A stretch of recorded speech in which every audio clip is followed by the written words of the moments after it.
ang pinakamabait na kaibigan sa buong mundo. Interviewin mo si ate. Ano ka mo ang pinaka-greatest love mo? Ba hindi ito maasim? Yung maasim. Oh, super all. Sige, iba na talaga yung humor mo. Tama nga yung mga kaibigan mo.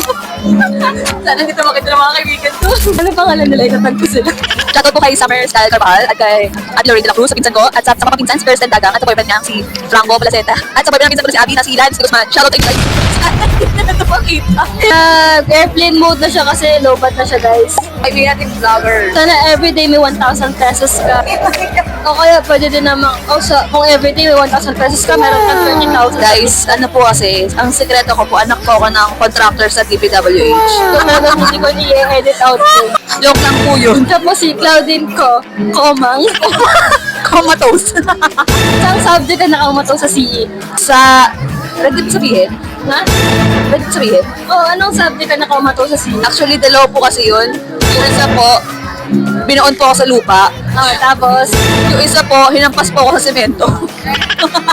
wala ka naman pinasisisihan sa buhay mo. Hinulog po nila ako sa building. Madami po, ba't po ako nag-CE? Ano masasabi mo sa mga taong hindi naniniwala sa'yo? Wala akong pa sa inyo.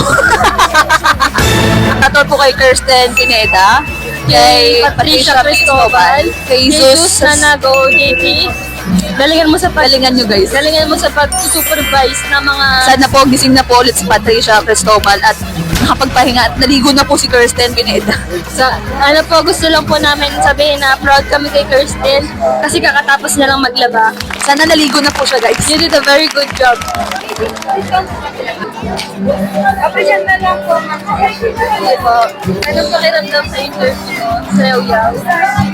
Sana magustuhan ko to kasi nagsisi ako nung bumili ako nung una. Saan? Hindi ka naman sisisi dyan, Ben. Pangalan ko. Anong chulo?